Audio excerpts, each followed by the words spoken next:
আল্লাহ গো, বাংলাদেশের প্রত্যেকটা মানুষকে তুমি এই ভয়ঙ্কর বন্যা থেকে রক্ষা করো মালিক। আর যদি আমার সামর্থ্য থাকতো তাহলে আমিও চেষ্টা করতাম এই বন্যাটা মানুষদের পাশে দাঁড়ানোর জন্য। আসসালামু আলাইকুম, কেমন আছেন সবাই? আশা করছি ভালো আছেন। আমরা আল্লাহর রহমতে খুব ভালো আছি। আজকে ৩ দিন যাবৎ আমার ননদের সাথে কোনো যোগাযোগ করতে পারতেছি না। উনার শ্বশুরবাড়ি হচ্ছে নোয়াখালী। তো উনাদের অবস্থা খুবই ভয়ঙ্কর। মানে কোনোভাবেই উনাদের সাথে যোগাযোগ করতে পারতেছি না। না বাহিরে যেতে পারতেছে, কারেন্ট নাই, ফোনে চার্জ দিতে পারতেছে না। এরপর হচ্ছে এর আগে হচ্ছে আপনার ফোনে চার্জ ছিল কিন্তু আপনার এমবি না থাকার কারণে বা ওয়াইফাই এর কানেকশন না থাকার কারণে কোনোভাবে যোগাযোগ করতে পারতেছি না। খুবই ভয়ঙ্কর একটা অবস্থা।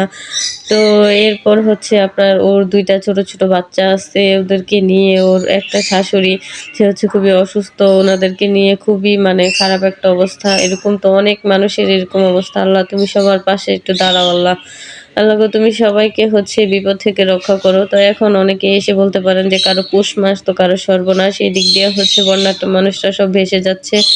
বাঁচার জন্য আকুতি করতেছে আর আপনারা হচ্ছেন খিচুড়ি খাচ্ছেন। আসলে না আপু, আপনাদের ভাইয়া হচ্ছে আজকে সকাল থেকে অনেক, অনেক, অনেক বেশি হচ্ছে প্রচন্ড জ্বর। জ্বরের কারণে সে হচ্ছে কাতরাচ্ছিল।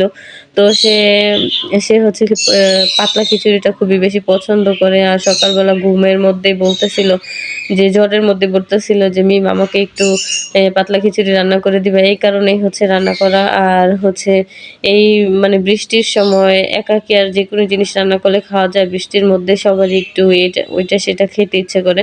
তো এরপর হচ্ছে বাড়ির সবার জন্য এই পাতলা খিচুড়ি রান্না করে নেই। তো সবাই ভালো থাকবেন, সুস্থ থাকবেন। আর এই বন্যাট্য মানুষের পাশে দাঁড়াবেন। যে যেরকমভাবে পারেন সবাই আসলে ওদের পাশে দাঁড়াবেন। আমার যদি সামর্থ্য থাকতো তাহলে আমিও চেষ্টা করতাম। আল্লাহ হাফেজ।